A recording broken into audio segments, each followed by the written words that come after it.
The canonical hardware implementation of a finite state machine of course exists without any Verilog code, but nevertheless, since we've been using Verilog to describe finite state machines, I've got my canonical structure here for reference, and we will draw the canonical hardware form for finite state machines. At the heart of our finite state machine are flip-flops. As usual, we just draw one of them, but we have a bank of them here, driven by some clock going in. Without flip-flops, we just have combinational logic. We have no memory. We can only implement instantaneous functions. We can't implement any non-trivial finite state machine. Our flip-flops are right here in the Verilog code, and we see that the input is what we call next state and the output state, and in this example we have 8 flip-flops because our state is 8 bits wide. Adding the label, we get that the output of our flip-flops is the current state, and that's going to in part come around here and be fed into the next state logic. I'll just call it NSL because I'm running out of room, but next state logic. The output of this is going to be our next state, and our next state gets fed into our flip-flop. So this is going to be the next state down here. We are currently missing the input to our finite state machine. Every finite state machine has got an input. The input for a more finite state machine, which is what we mainly focused on, is also going to influence the next state we're in. So it serves as an input to the next state logic up there. And lastly, the output of our more finite state machine is just a function of the current state, and so I've got my output logic here, and this gives me the output of my finite state machine. I drew the next state logic so it's clear it serves as a feedback loop in here. Of course, most people put the next state logic over here because then you don't have this ugly feedback, this ugly path in yellow wiggling its way around over here. But the next state logic serves as a feedback path broken up by this flip-flop in here. This diagram corresponds precisely with our Verilog code. This is our canonical implementation. In hardware, a finite state machine will always look like this if it's a more finite state machine, and if it's a merely finite state machine, then we have an additional wire going from the input into the input of the output logic, because for a merely finite state machine, the output can be a function of the current state and the current input. It's a good exercise to see if we've got one finite state machine controlling another finite state machine, if these two finite state machines are equivalent to a single finite state machine. And the answers are yes. Let's see how that's done. And more importantly, it doesn't have to be one driving another. It can be any interconnected collection of finite state machines. Maybe this influences this as well as this influences this. There might be additional inputs to this one, etc., etc. But any number of finite state machines can be drawn as just one great big finite state machine. How do we do this? Well, we start off and our state is just going to be the combined state. So that means we take our flip-flops from both finite state machines and we write this. Although it looks like a single flip-flop, remember that we're actually considering a bank of flip-flops. So if I have 5 flip-flops here and 7 flip-flops here, then I'm going to have 12 flip-flops here. I just put all my flip-flops, stack them up right on this one spot here.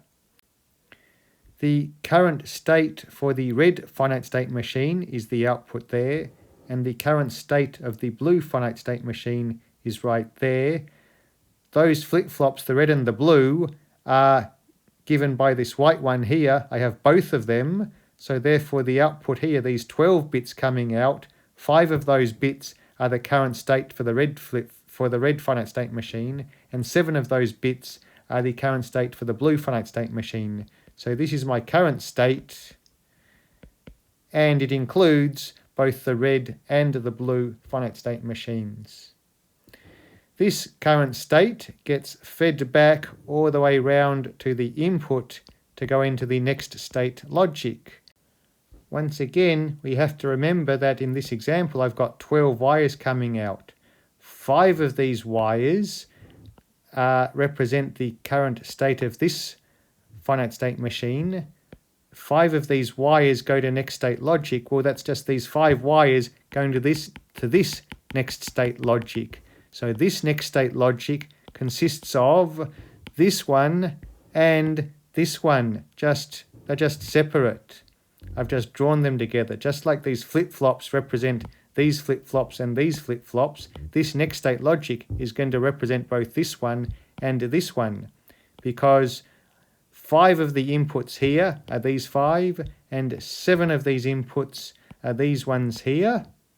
And then the output here, well, maybe if I expand this to show you what I mean, all we have is that my next state logic in white, I can think of it as having 2 separate inputs and 2 separate outputs, where one of the inputs is going to be the blue next state logic, and one of the inputs is going to be the red next state logic.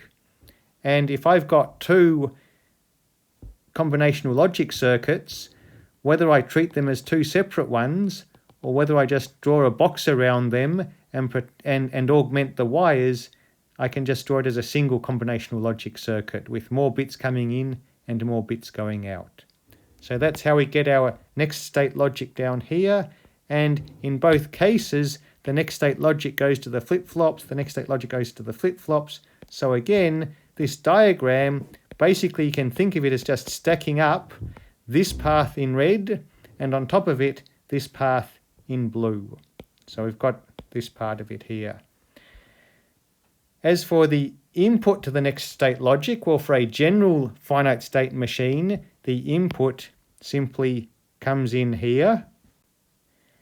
If it so happens that some of the input depends on the output here, which we haven't drawn yet, well, that's okay. We can just have a feedback loop coming back here. That doesn't change our canonical finite state machine. That just changes how the input-output behavior is wired up. So we're looking good so far. We've got this guy, this guy, this guy, and this guy. We just have to worry about the output logic, and exactly the same thing as before. We have 12 wires here, 5 of which are these, 7 of which are these. So some of these wires go through this red output logic, some of these wires go through the blue output logic. So I can either explicitly draw this. The red one goes through this output logic, the blue one goes through this output logic, or I can simply say, well, that's just one big output logic circuit with one big wire coming in rather than 2 smaller wires, and get my output like that. As we said just before, it may be the case that some of the wires from the output logic end up forming some of the wires for the input to the finite state machine, and that just corresponds to the fact that the output of this finite state machine is driving the input to this one. But this is separate from the finite state machine itself.